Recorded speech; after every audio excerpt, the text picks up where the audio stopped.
ನಾಳೆ ಎಚ್.ಡಿ. ರೇವಣ್ಣ ಜಾಮೀನು ಅರ್ಜಿ ಸಲ್ಲಿಕೆಯ ಸಾಧ್ಯತೆ ಇದೆ.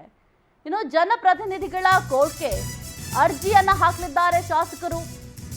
ನಾಳೆ ಎಚ್.ಡಿ. ರೇವಣ್ಣ ಜಾಮೀನು ಅರ್ಜಿಯ ಸಲ್ಲಿಕೆಯ ಸಾಧ್ಯತೆ ಇದೆ. ಕಿಡ್ನಾಪ್ ಕೇಸ್ನಲ್ಲಿ ಎಚ್.ಡಿ. ರೇವಣ್ಣ ಬಂಧಿತರಾಗಿದ್ದಾರೆ. ನಿರೀಕ್ಷಣಾ ಜಾಮೀನು ವಜಾ ಹಿನ್ನೆಲೆ ರೇವಣ್ಣ ಅರೆಸ್ಟ್ ಆಗಿದ್ದಾರೆ. ನಿರೀಕ್ಷಣಾ ಜಾಮೀನನ್ನ ಕೂಡ ಕೋರಿದ್ರು. ಹೀಗಾಗಿ ನಾಳೆ ಜಾಮೀನು ಕೋರಿ ಅರ್ಜಿಯನ್ನ ಸಲ್ಲಿಸುವ ಸಾಧ್ಯತೆ ಇದೆ. ಇನ್ನು ನಾಳೆ ಎಚ್.ಡಿ. ರೇವಣ್ಣ ಜಾಮೀನು ಅರ್ಜಿ ಸಲ್ಲಿಕೆ ಮಾಡುವ ಸಾಧ್ಯತೆ ಇದೆ.